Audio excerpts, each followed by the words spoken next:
What's going on, guys? Car Review Guys here. My name is AJ, and today we have a 2024 Nissan Pathfinder, and the trim level in particular is a Rock Creek Edition, which is really made to go off-road. And in today's video, we will not be off-roading it. However, we will be talking about how good is an off-road designed vehicle, right? Made for the road. Is it good for both scenarios? We're going to go in depth. We are going to start with the cinematic. We're going to start on the exterior with all of the stats and figures you guys would like to know, in my opinion. Then we're going to work our way to the interior, and then we're going to take it on a drive. We're almost to 20,000 subscribers. Thank each and every one of you. Without further ado, let's roll the cinematic and let's jump right on into it. Let's roll.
Starting with the exterior and some of the stats. So this Pathfinder has a 6-cylinder, 295 horsepower, 270 pound-feet of torque. The transmission is a 9-speed automatic, and your curb weight is right around 4,605 pounds, which is going to be pushing this Pathfinder from 0 to 60 in about 6.6 seconds. Now, we're working our way to the rear. So the dimensions on this from the rear is around 6.5 inches in width. And then if we work our way around the overall length, you're looking at right around 16.6 feet. Now that we have arrived on the driver's side for the fuel door, let's touch on the fuel economy. 20 city, 23 highway, and 21 average. The fuel tank size is around 18.5 gallons. Now, pricing, you're looking at $35K for the base, right around there. And then the tester today is $45,700. Taking a look at the exterior, you do notice it is all LED lighting, which is super nice. You also have LED fog lamps, which are right down here. Some things on the Rock Creek that are different from the other Pathfinder. Obviously, you have the roof rack up there, you have bigger off-road tires, and you have a tuned suspension for off-road capability. Taking a look at the tires, size-wise, you're going to be looking at a 265/60/18. You have the Rock Creek badging right there, and you do have a 360 camera inside, which right there is one of the cameras underneath the mirror. You have keyless entry to lock right there, unlock on the inside of the door handle. It is not on the rear doors, it is on the front only. Again, there is a nice big roof rack up there. Hopefully you can see it up there, reaching as high as I could reach it. Coming around to the rear, you're gonna notice Rock Creek spelled out, and then you've got Pathfinder all the way across the back, and four-wheel drive, of course. This can tow up to 6,000 pounds, as you can see the receiver right there. In order to pop the rear, there's a button right underneath here. Pull it up. It is a manual on hydraulics.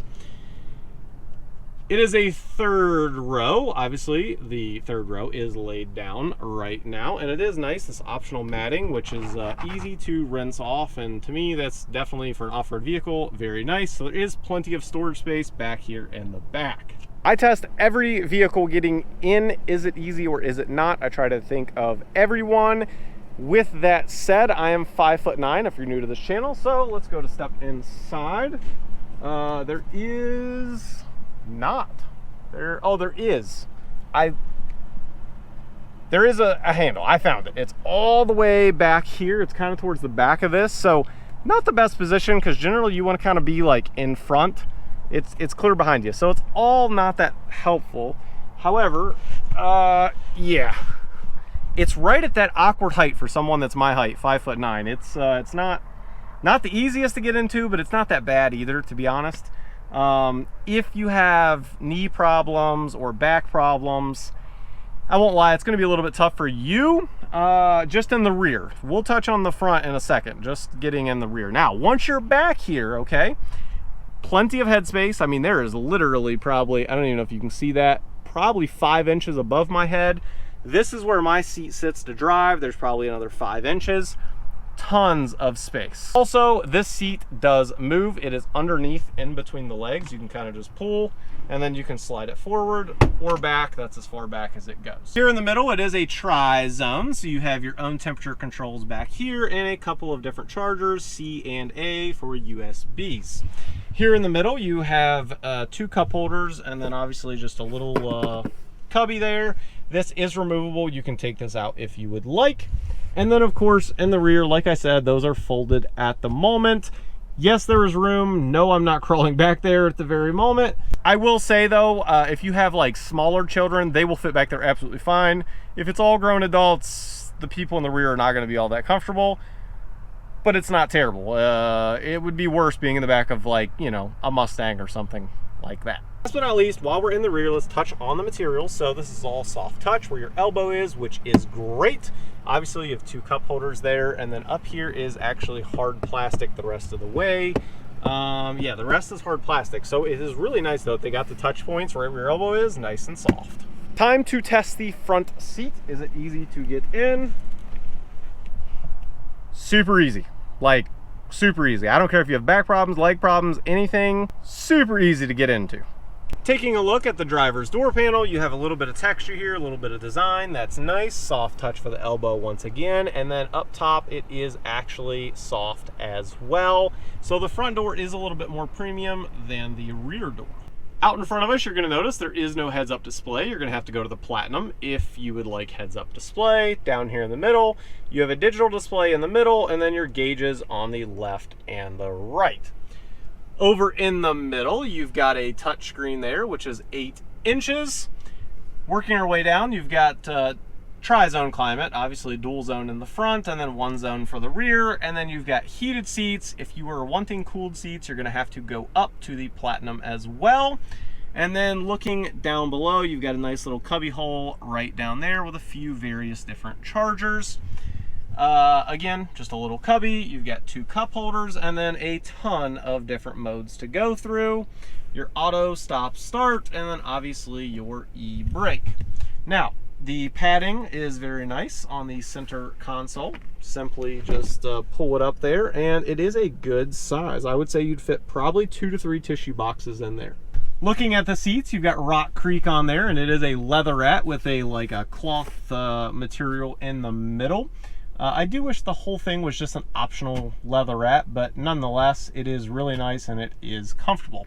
This seat is a manual adjust. The driver's seat that I am sitting in is a 10-way power adjustable. Up here, you do have a glove box checking in there. It's pretty, I would call it normal, average size. As far as materials go, this is all soft touch here and there on each side of the stitching. On the right side of the steering wheel, you have your cruise control, your Pro Pilot Assist, and then, of course, the adaptive cruise control. Over on the left is all of your multimedia functions. Let's touch on the touchscreen one last time. So as far as touching it and is it responsive, you can see and make your own opinions as to what you would like as I touch it and as it does its thing. That's the speed as to which it goes. I think that's pretty much going to cover everything on the interior for the most part. Let's take it on a drive. So once again, 6-cylinder, it's got a 9-speed pitted to it, automatic transmission. It's smooth. That's my first initial impression. Like, I am so glad personally that it's not a CVT or ECVT transmission. I love the fact that it's a 9-speed, and I think it feels like I'm in a Maxima. Like, whether that's good or bad, I think it's good. I really like the Maxima. I think the Maxima is personally the best car in the Nissan lineup. for me. Now, I haven't driven the 400Z, so maybe I'll change my opinion, but I love the Maxima. I really do. I think it's a great car. So for this to feel like a Maxima, I think they've done a really good job. As far as noise goes, motor, you can definitely hear the motor just a little bit. Again, very similar to the Maxima in my opinion. As far as road noise, I don't hear much road noise. Like, very impressive for these tires. Like, I really expected some road noise. I don't really hear much, hardly at all. As far as wind noise and cars passing, I don't hear it.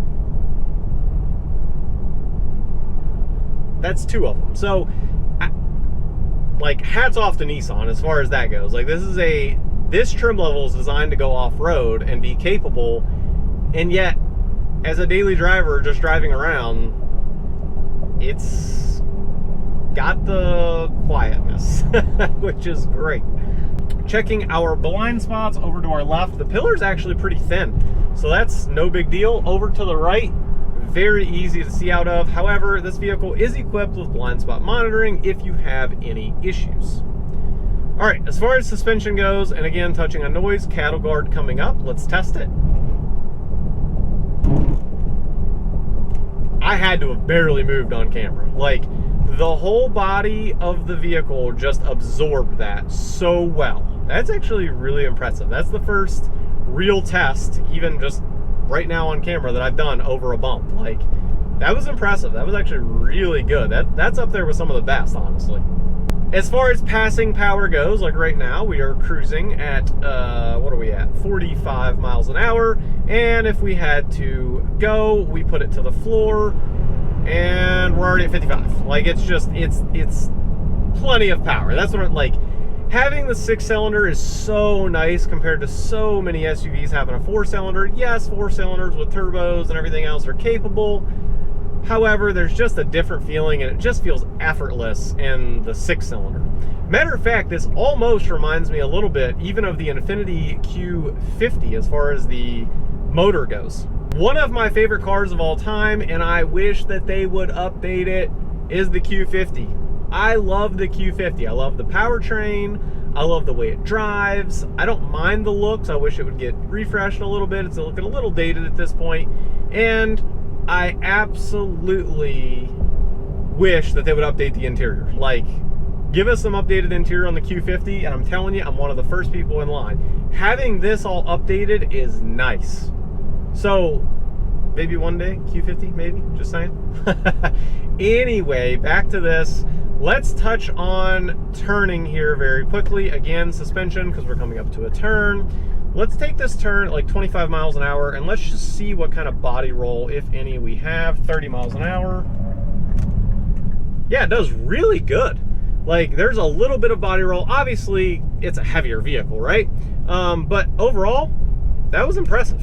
Let's do a non-scientific 0 to 60. We're gonna drop it into sport mode very quickly. It's in sport. We're gonna smash it and go in 3, 2, power or auto stop start. All right, in 3, 2, 1, go. Oh, spun all the wheels. That's 35. That's 45. That's 50. 60. Oh, see, that's, oh, I love the 6-cylinder. The 6-cylinder just makes it. It just makes it.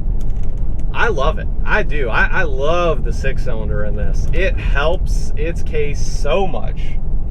You've got the speed for an SUV. You've got the comfort of an SUV. And it's on the better side of the SUVs I've driven. Like, I'm actually really surprised. Like, to be honest, off-road edition, didn't think I was going to get much out of this vehicle. I thought kind of, I'm impressed. You guys know I don't lie to you. I don't lie. I just tell it how it is. This thing has really impressed me. So if you're looking at an SUV in this size and class, I would go drive one because it may change your opinion. Even if you want it on the fancier side, check out the Platinum, because I can only imagine how nice the Platinum is now that I've driven this Rock Creek, because this thing is so ridiculously comfortable for an off-road vehicle. Like, it's wild. I never expected this. hopefully you guys enjoyed today's video. Again, if I'm missing anything and you guys want to know, comment down below. I'm happy to answer what I can. And again, I will reach out to the Nissan rep if I don't know it. We're almost to 20,000 subscribers, so close. Thank each and every one of you. And as always, I'll catch you guys on the next one. Peace.